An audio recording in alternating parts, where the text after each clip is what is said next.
Está entrando no ar, a partir de agora, na Rádio 101.9 FM, o programa Conversando sobre Saúde. Um programa que tem como objetivo debater de forma descontraída e instrutiva assuntos pertinentes à saúde de modo geral, sempre focando a melhoria da saúde e qualidade de vida. No oferecimento. Para viver natural, para ter mais saúde, conte com a Bifarma. Produtos manipulados por profissionais qualificados. Confiança é Bifarma. Bifarma Farmácias de Manipulação, natural e saudável de viver. Rua Getúlio Vargas, 1245, Centro de Paranavaí. Fone 3423-1220. Bifarma, natural e saudável de viver. Maravilha! Estamos de volta. E agora com o programa da Bifarma, Conversando sobre Saúde. E quando se trata de conversar sobre saúde é muito gostoso, né? Tem muita coisa boa para a gente estar dividindo, conversando. E eu quero agora falar um bom dia à nossa coordenadora do programa. Bom dia, doutora Márcia. Bom dia, Milton. Bom dia aos ouvintes. Eu até vou comentar um incidente que aconteceu agora, né? E existem coisas que vêm para melhorar, né? Que vêm para o bem. Nós estávamos esperando um médico para fazer o nosso programa, mas ele teve um probleminha e não pôde estar aqui conosco, né? Então, aproveitando a deixa aqui, estava o Dr. Leônidas e a Simone, né? E aí eles viram aqui a aflição, né, da gente, e disse, não, Márcia, a gente fica aqui, nós temos vários assuntos interessantes aqui a estar abordando, então, né? Então as coisas acontecem, Milton, e foi até uma ótima, porque eu estava realmente precisando aqui no nosso programa de um profissional da área, do Dr. Leônidas, né, para estar falando sobre os assuntos que nós vamos comentar posteriormente. A gente sabe que eles estão acostumados a atender urgência e emergência, né? É uma vida muito corrida, né, e realmente acontece. A gente não condena, a gente não julga ninguém, porque a gente sabe realmente que a vida deles é complicada. Que bom, mas está aí o nosso bom Dr. Leônidas, ele que é especializado em cirurgia geral, já comentou muita coisa boa conosco no programa da Unipar, mas é sempre bom lembrar, viu? O povo não liga, os ouvintes não ligam o rádio tudo na mesma hora. Então, verdade. Os ouvintes desse programa, com certeza, não ouviu aquele. Não ouviram o programa anterior, alguns ouviram e vão ter as suas ansiedades sanadas, né? As suas dúvidas sanadas aqui também.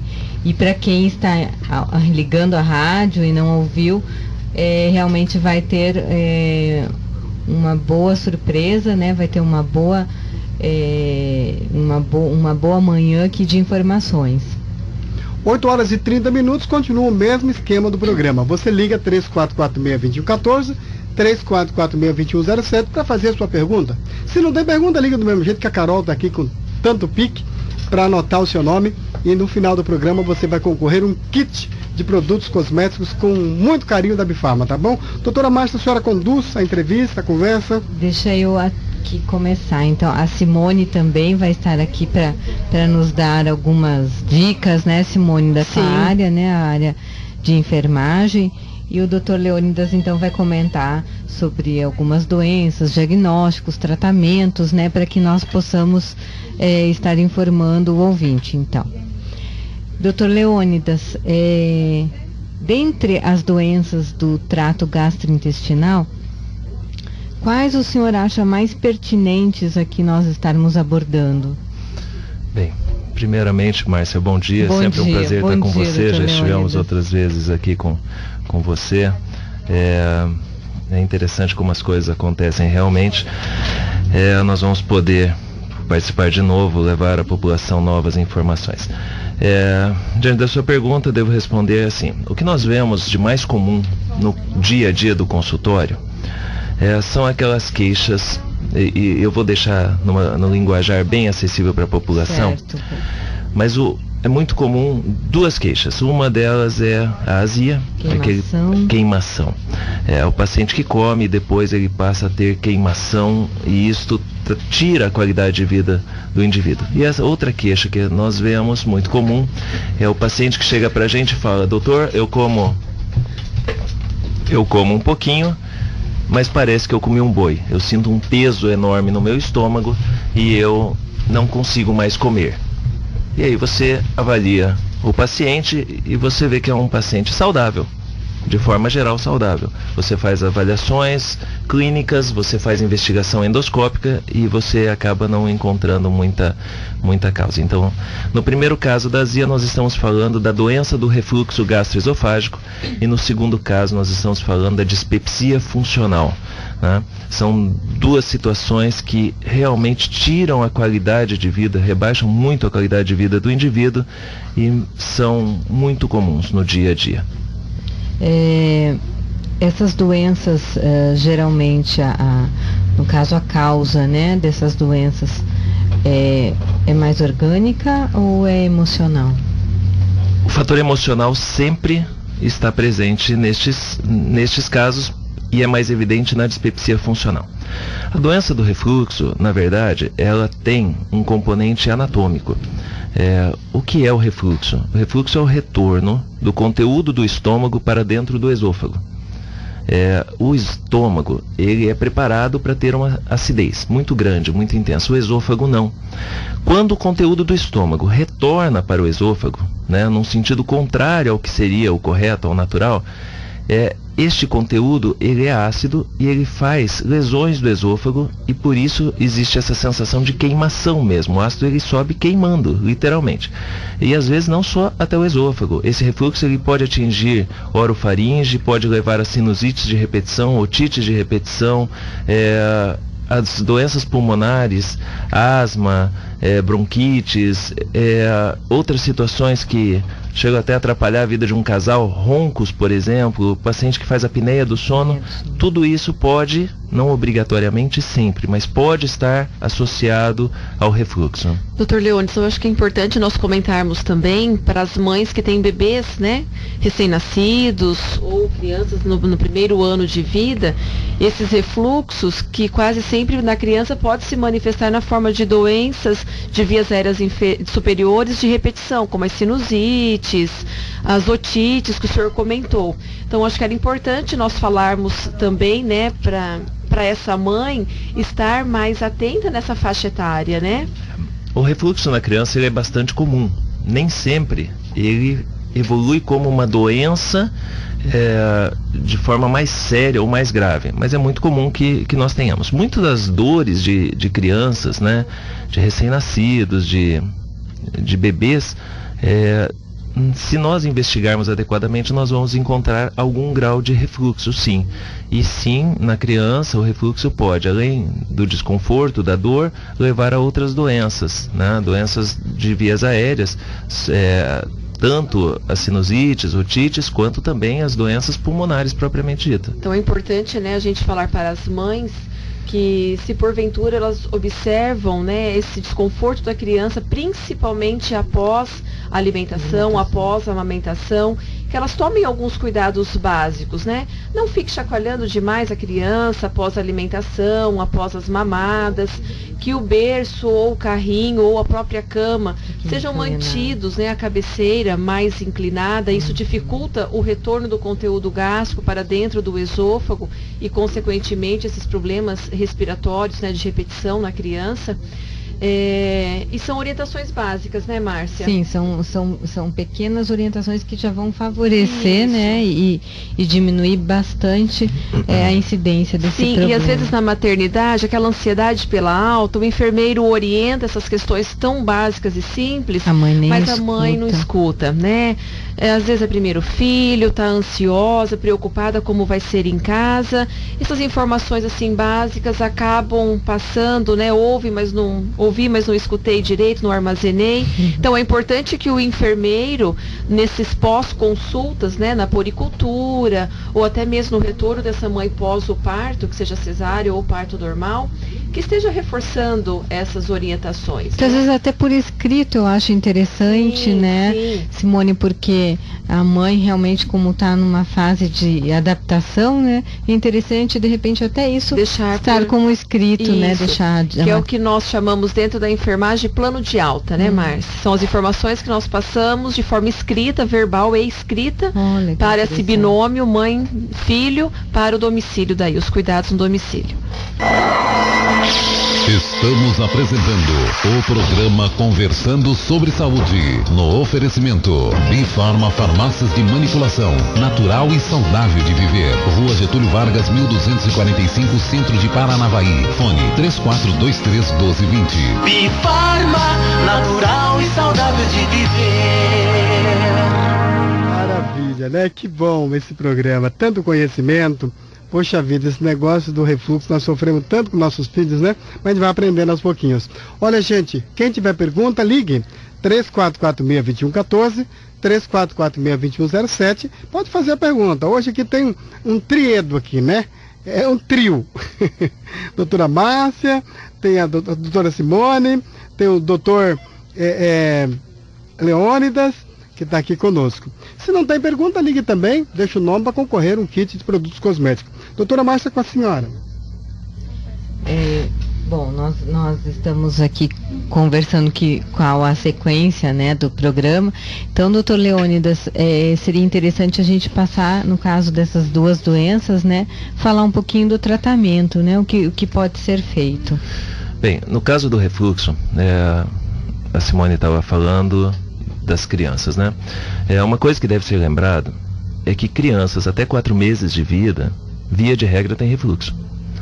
E aí é muito comum hoje você conversar com a mãe, ela fala assim, a criança tem 2 meses, ela fala, meu filho tem refluxo. O dela, os meus, os seus, né? Normalmente, criança até 4 meses de vida... Até porque o aparelho digestivo não está preparado, ele está terminando ainda a sua formação. Preocupam aqueles casos que persistem, né? Aquelas crianças que persistem apresentando refluxo, né? E mesmo assim, até 1 ano de vida, algum grau de refluxo é muito fácil de lidar com isso, com alguns cuidados, como a Simone bem disse, né? O cuidado da alimentação, o pós-alimentação, manter a criança inclinadinha, né? Manter o berço ou a cama com a cabeceira elevada, são pequenas condutas que ajudam, né, na prevenção das consequências do refluxo. Aquela criança que começa a ter perda de peso, apresentam dor persistente, começa a ter perda no apetite, ou começa a ter choros que você não consegue justificar, esta criança sim deva ser investigada, né, para pensar aí num tratamento mais efetivo, que via de regra nas crianças é feito de forma medicamentosa. A cirurgia está reservada somente para aqueles casos mais importantes, no qual a criança começa a ter perda do ganho de peso ou deixa de crescer, tá? Então, no caso de criança é isso. Já no adulto, o refluxo, que é muito comum, você hoje tem em torno de 20% da população apresentando refluxo em algum grau, né? E aí os mais antigos falam assim, isso aí não existia antes, mas também não se investigava adequadamente como a gente antes. fala, os diagnósticos não eram efetivos. Isso, né? Hoje com o advento da endoscopia e a popularização da endoscopia, né, as pessoas ainda têm muito medo da endoscopia, mas é um exame muito tranquilo. Com o advento da endoscopia nós temos um melhor diagnóstico, tá? E nem todo paciente de refluxo deve ser operado. É muito comum que nos procurar, doutor, eu tenho refluxo e vem aqui para o senhor me operar. E não é assim, tá? A maior parte dos pacientes, ele deverá ser tratado clinicamente com medicamentos. Nós temos aí várias categorias, né? O de melhor resultado são os inibidores de bomba de próton, sim, conhecido omeprazol e todos os seus primos, né? E essa é a medicação que dá melhor resultado, porque efetivamente ela retira a acidez, diminui muito a acidez do estômago, e aí este paciente ele continua tendo refluxo, mas um refluxo não ácido. Certo. Isso é importante ser dito. A doença ela é anatômica, então o paciente persiste com refluxo, mas como não é ácido, não há lesão do esôfago, e por consequência esse paciente consegue ser controlado, ele não está curado, mas ele consegue ter um controle da sua doença. Quando indicar cirurgia? Quando há uma associação do refluxo com uma situação chamada hérnia hiatal, algumas hérnias são bastante grandes, né? Nem toda hérnia é cirúrgica, nem toda hérnia gera refluxo, nem todo refluxo tem hérnia, e varia muito da conduta do médico, tá? Quando o paciente passa a ter persistência dos seus sintomas, né? Então ele faz uso da medicação, melhorou, parou a medicação, volta. Este é um paciente que tem indicação cirúrgica. Mas de qualquer maneira, doutor Leônidas, desculpa a intromissão, nós que somos da área da farmácia, né, vemos muitas vezes o paciente utilizando o inibidor de bomba por longos e longos tempos, né? Eu acho importante nós abordarmos isso. E nós comentamos, você tem feito acompanhamento, né, até para esse paciente realmente estar fazendo o tratamento correto, né? Às vezes ele precisa trocar o inibidor ou aumentar ou diminuir a dose do produto, né? Eu gostaria que o senhor comentasse um pouquinho sobre isso, né? Muito bem lembrado, Márcia. O uso contínuo do omeprazol, no inibidor de bomba, ele também traz consequências. O estômago, ele é um órgão que deve ter um certo grau de acidez. Suprimir essa acidez por um período, temporariamente, não traz muito problema. O uso contínuo e abolindo totalmente a acidez do estômago trará inevitavelmente algumas consequências. Alguns estudos, inclusive, indicam uma maior incidência de câncer nesta população que faz uso contínuo de omeprazol. Então, e isso é comum também. Pacientes que usam omeprazol por 3, 4, 5 anos seguidamente, diariamente. Isto não é interessante, tá? Este paciente tem que ser acompanhado por um profissional da área. Qual a frequência para esse paciente estar procurando ele faz o tratamento, né? Qual é a periodicidade, né, para ele estar procurando? Bem, a orientação que nós damos é assim: um paciente que tenha diagnóstico de refluxo. Nós instalamos um tratamento para esse paciente de 6 semanas com omeprazol, cessa o tratamento e observa. Se ele ficar sem sintomas, ele vai ficar sem medicação e vai aguardar o próximo sintoma para retornar ao médico. Certo. Se este paciente, ao encerrar o uso de omeprazol e voltar a ter sintomas, ele deve procurar o médico e aí avaliar a indicação cirúrgica ou não. Para aquele paciente que fica assintomático ou fica com poucos sintomas, azia eventual, ele tratou 6 semanas, ficou bem, aí passa a ter assim, eventos de azia uma vez por mês, esse paciente não tem indicação cirúrgica e não tem indicação de fazer tratamento medicamentoso. Ele pode usar o esquema eventualmente, esquema que a gente chama de SOS. No socorro ele vai tomar o inibidor de bomba. Este paciente ele deve fazer acompanhamento a cada 2 anos, tá? Para este paciente, o paciente que tem sintomatologia, ele precisa ter um acompanhamento personificado. Cada paciente é um caso. Você está ouvindo o programa Conversando sobre Saúde, no oferecimento. Para viver natural, para ter mais saúde, conte com a Bifarma.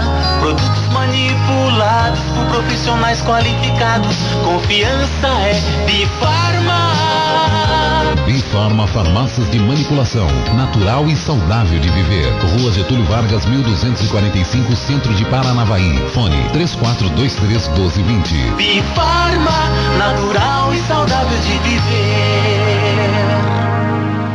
Maravilha, né? O tempo passa tão rápido, faltam só 15 minutos para encerrar o programa. Mas que pena, né? Mas tudo bem. O tema tá muito gostoso, o pessoal tá ligando, tá participando. Olha, você que tá em casa, tem pergunta, tem dúvida, ligue. 3446-2114, 3446-2107. Tem aqui uma equipe maravilhosa para estar respondendo sua pergunta, né? Estamos conversando sobre saúde com o Dr. Leônidas Fávaro. Estamos conversando com a Simone Cristina Baggio, coordenadora do curso de enfermagem da Unipar, né? E estamos conversando com a doutora Márcia, que é a diretora do programa. Onde você estiver, tem pergunta, ligue. Se não tem pergunta, ligue também para concorrer um kit de produtos cosméticos no final do programa. Doutora Márcia. Nós estamos aqui com 2 perguntas, doutor Leônidas, né? A ouvinte Maria de Lourdes relata que sente muita dor de estômago e quando ela se alimenta, ela sente muita queimação, e dependendo da roupa que ela está, a dor aumenta. E aí ela pergunta o que isso pode ser, né? Bem, deixa eu tentar responder alguma coisa sobre isso. Na verdade, são sintomas muito gerais. Isso pode levar a alguns diagnósticos, não que vai ser, né? Mas nós temos que pensar aí, veja bem, ela reclama de uma dor pós-prandial, pós-alimentar, né? As doenças pépticas, ou seja, relacionadas à hiperacidez gástrica, normalmente fazem isso, né? Após a alimentação existe uma piora da dor.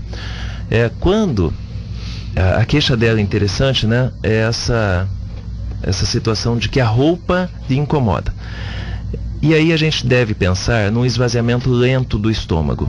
O esvaziamento lento do estômago causa uma distensão do estômago. E quando você faz alguma pressão sobre esta região, sobre a topografia gástrica, isso gera realmente um mal-estar.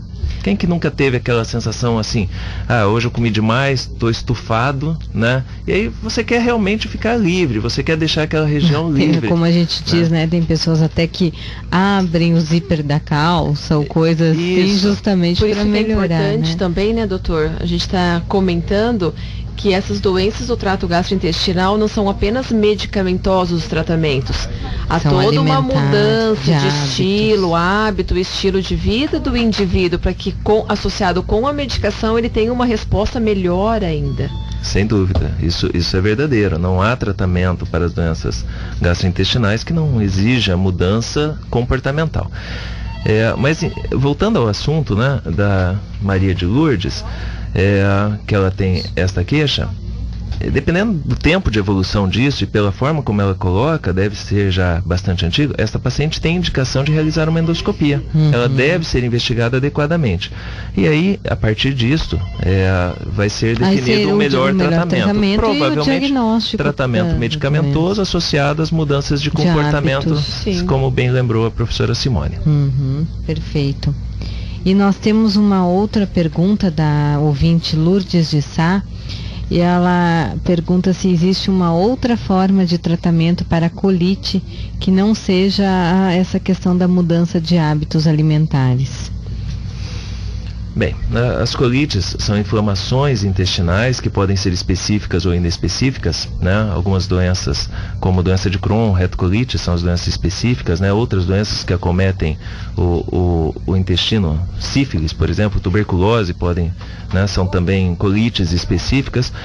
E nós temos as inflamações inespecíficas, são aquelas inflamações que o paciente tem uma sintomatologia, tem queixa, às vezes diarreia, dor, distensão abdominal, e você faz a investigação e não chega à conclusão de qual é o processo inflamatório, de qual é a causa daquele processo inflamatório. Mas sim, existem tratamentos medicamentosos para a maior parte das colites, né?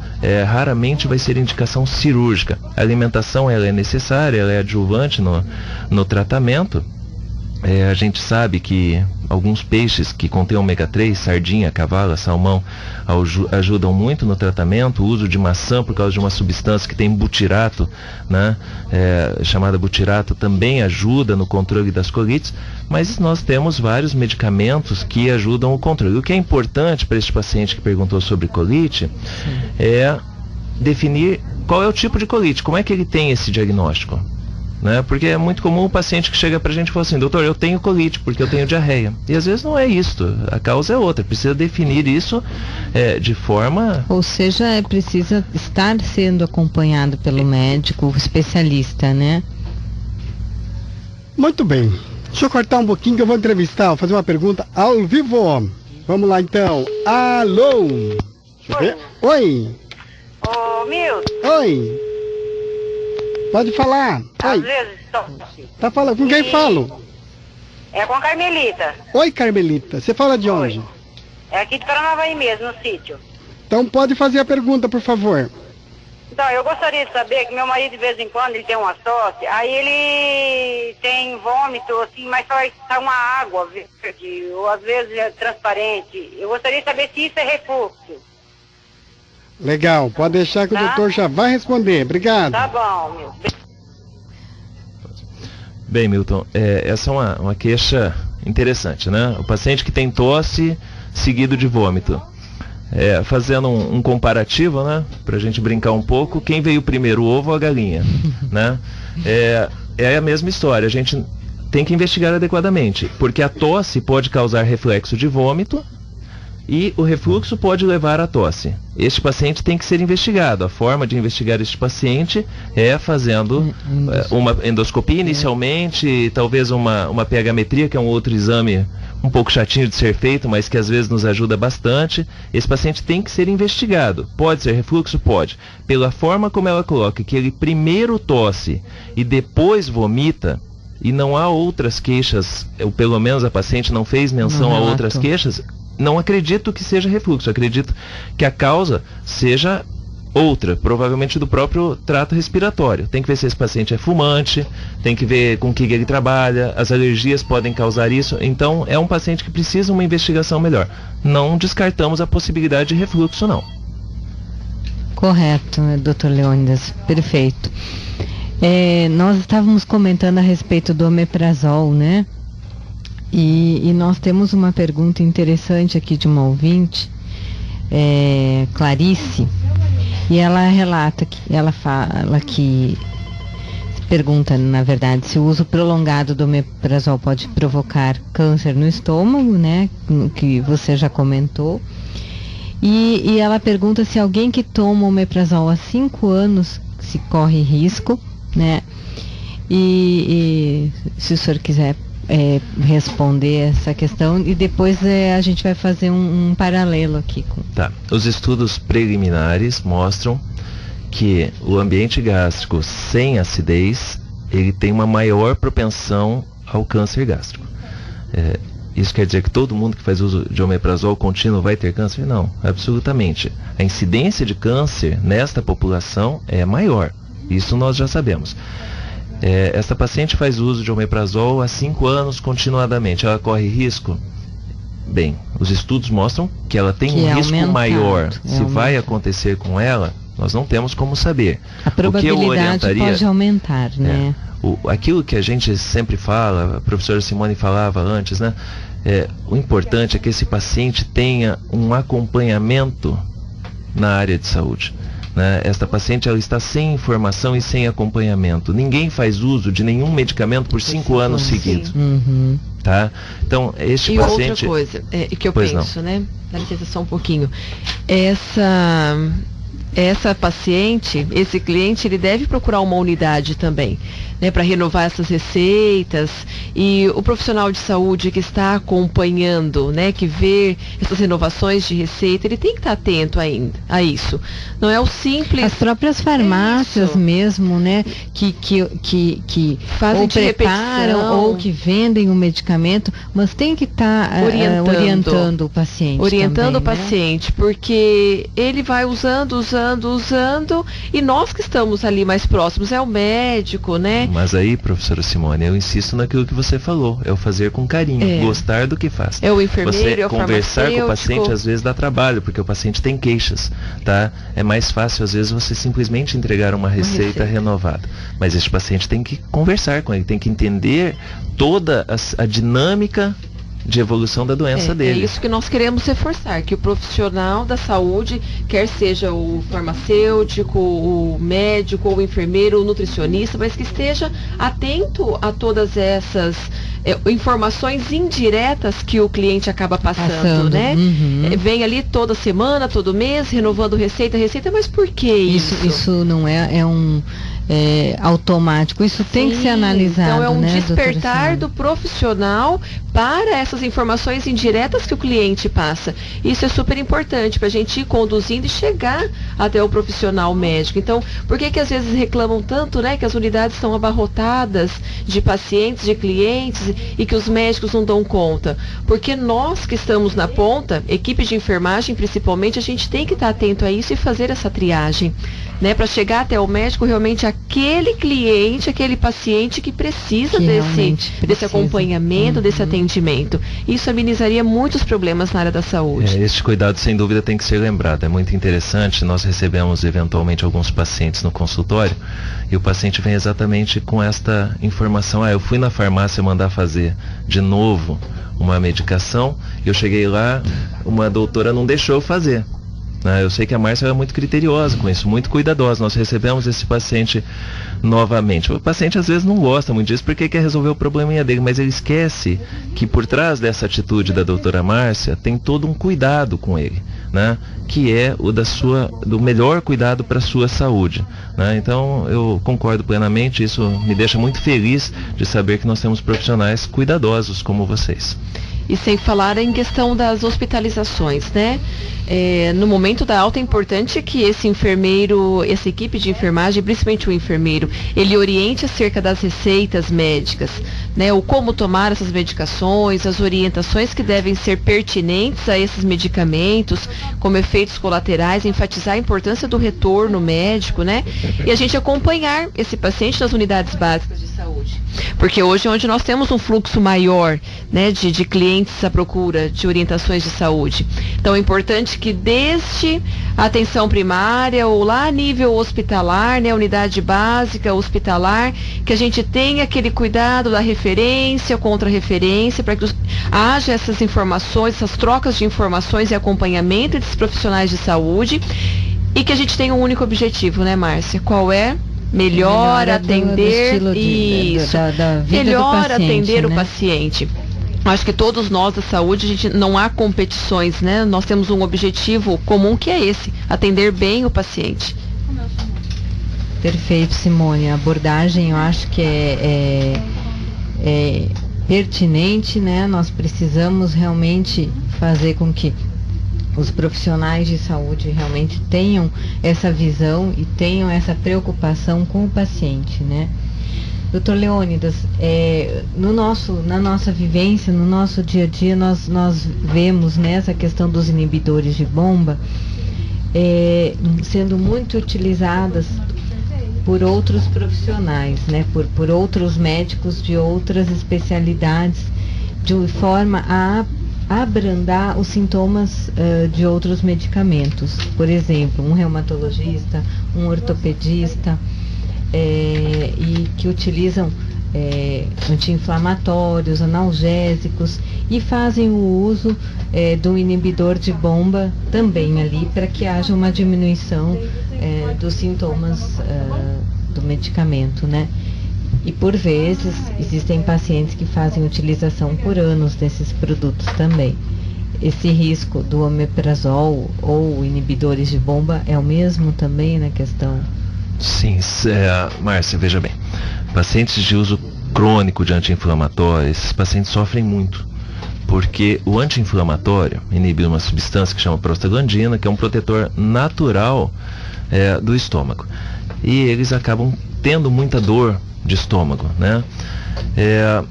Mesmo nesses pacientes, o uso contínuo de omeprazol tem o seu risco, mas nós temos que lembrar que esta prevenção da dor gástrica, ela não precisa ser obrigatoriamente feita com inibidor de bomba. Nós temos outros medicamentos, sucralfato, por exemplo, que é um protetor de mucosa gástrica, pode ser muito bem utilizado. Eu sempre converso com os amigos de outras especialidades sobre essa questão. Olha, o problema de você utilizar um omeprazol é que o paciente aprende e ele não quer mais ficar livre do omeprazol. E às vezes esse é um paciente que já tem outros sintomas previamente à necessidade do uso do anti-inflamatório. E ele melhora a sua situação meio sem querer. E aí fala, não, comecei a tomar omeprazol, fiquei bem. E ele não procura o gastro, sabe? Então tem toda uma situação envolvida. Mas este paciente que faz uso crônico de omeprazol também tem, mesmo pelo uso do anti-inflamatório, que também tem os seus riscos. Nós aconselhamos que esse paciente deva fazer acompanhamento com o médico da especialidade. E também um gastro, né, um especialista na área digestiva para verificar também como que está o problema, né? Sem dúvida. Márcia, eu estou vendo que está chegando um monte de perguntas e nós não vamos dar conta de tudo. Eu acho que nós tem vamos tem que voltar para um próximo programa, né? Eu não sei se o tempo vai ser suficiente, né? Mas nós temos um questionamento aqui do que pode causar queimação, da ouvinte Lúcia. Essa é a pergunta mais genérica possível na gastroenterologia, né? Na gastro. Queimação é ação ácida, né? O que causa queimação é o excesso de acidez no estômago. A dor pode ser no estômago, a dor pode ser no esôfago, né? A dor tipo queimação pode ser no estômago ou no esôfago, mas isso tem relação com acidez, tá? Tem que ser investigado que repercussão, que consequência está tendo por causa dessa acidez, mas o que causa é a acidez. É a acidez. Bom, doutor Leônidas, nós teríamos aqui no mínimo 4 perguntas ainda a ser respondidas, né? E o tempo não vai nos ajudar nesse caso aqui, né? Mas numa próxima, né, a gente retorna para poder fazer essas considerações finais aqui, né? Bem, Márcia, eu agradeço a oportunidade de estar aqui e fico à disposição. Sempre que precisar, nós estamos à disposição para qualquer informação, para estar participando com você. Na verdade, o assunto é muito interessante, né? Bastante amplo, né? Amplo e com diversas diferenciações, né? Mas com certeza estaremos novamente aqui para falar disso. Eu agradeço a doutora Simone, né, pelas dicas importantes aqui, pela toda a questão que nós abordamos, e ao doutor Leônidas também pelas informações aqui deixadas, né? E desejo a vocês um bom final de semana e para os ouvintes também, né? Um ótimo dia para todos. Certinho. Doutor Leônidas, por favor, fala para nós de novo o endereço da clínica, telefone. Bem, eu atendo na Interclínica, que fica na rua Rio Grande do Norte, 1524. O telefone lá é 3045-1401 ou 3045-1420. Eu também faço atendimento pelo sistema público, né? Eu atendo pelo CREA. Daí os pacientes que necessitarem de atendimento, não tiverem condições de irem à clínica, eles podem estar sendo encaminhados para o CREA e o CREA faz esse agendamento. Nós temos o atendimento privado, particular e convênios, e também o atendimento público. Muito bem. Fala para mim, doutor. Um número de 1 a 21. 17. Muito obrigado. Número 17, quem é que ganhou? O kit de produtos... A Carmelita, aquela que participou no ar, não foi? A Carmelita Como é que você escreveu aqui, Carol? Dalfenbach. Muito obrigado, gente. Muito obrigado a todo mundo, que eu já estourei o horário. O meu amigo Biri já está lá do outro lado esperando. Tchau, gente. Muito obrigado. Sábado tem mais. 8h20 às 9 da manhã.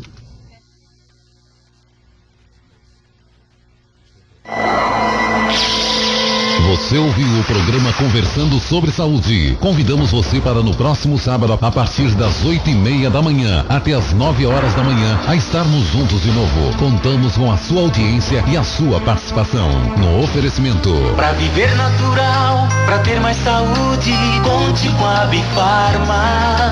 Produtos manipulados por profissionais qualificados. Confiança é Bifarma. Bifarma Farmácias de Manipulação, natural e saudável de viver. Rua Getúlio Vargas, 1245, Centro de Paranavaí. Fone 3423-1220. Bifarma, natural e saudável de viver.